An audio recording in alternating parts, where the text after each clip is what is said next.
فرمانے لگے اچھا بہاؤدین زکریا سے ملنا ہے؟ کہا ہاں۔ پیار بڑا تھا بابا صاحب کا خواجہ بہاؤدین زکریا سے، محبت بڑی تھی۔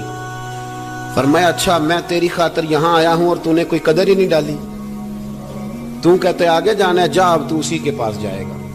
حضرت جمال الدین آنسوی کہتے ہیں میں نکل آیا پر سینے کا نور سارا رخصت ہو، نہ میں ملتان جا سکا اور نہ میں بابا صاحب کا رہ سکا، 3 سال ہو گئے معافیاں مانگتے۔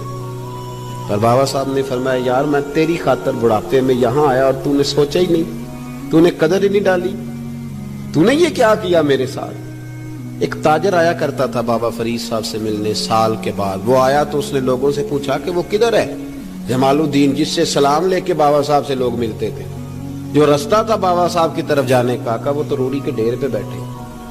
وہ ملنے گئے اور جب جا کے ملے نا حضرت جمال الدین سے تو وہ رو پڑے۔ کہا کیا ہوا؟ کہنے لگے بس ہوا یہ کہ میں اس کی قدر نہیں ڈال سکا، جو قدر مجھے کرنی چاہیے تھی نا یار کی، میں وہ قدر کر سکا، میں قدر نہیں کر سکا، یہ مجھے سزا ملی۔ کہا ان سے کہنا معاف کر دے۔ وہ تاجر بڑا پیارا تھا، بابا صاحب رات کو پیر دبا رہا تھا، وہ تاجر بابا صاحب کے، اس کا خیال تھا لوگ سارے جائیں گے تو بات کروں گا، پیر دباتے دباتے ساری دنیا چلی گئی، وہ بیٹھا رہا۔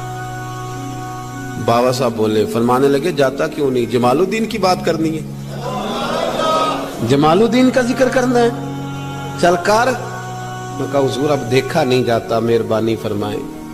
فرمایا یار اس نے دیکھ میرے ساتھ کیا کیا ہے، میں علاقہ چھوڑ کے یہاں آیا اس کی خاطر، اور وہ کہتا ہے میں نے آگے جانا ہے، اس نے توجہ ہی نہیں کی، اس نے میری محبت کو سمجھا ہی نہیں۔ فرمایا اسے کہنا میں اسے بھولا نہیں، میں روز اس کے لیے دعا کرتا ہوں۔ جا تو کہتا ہے تو اسے لے آ۔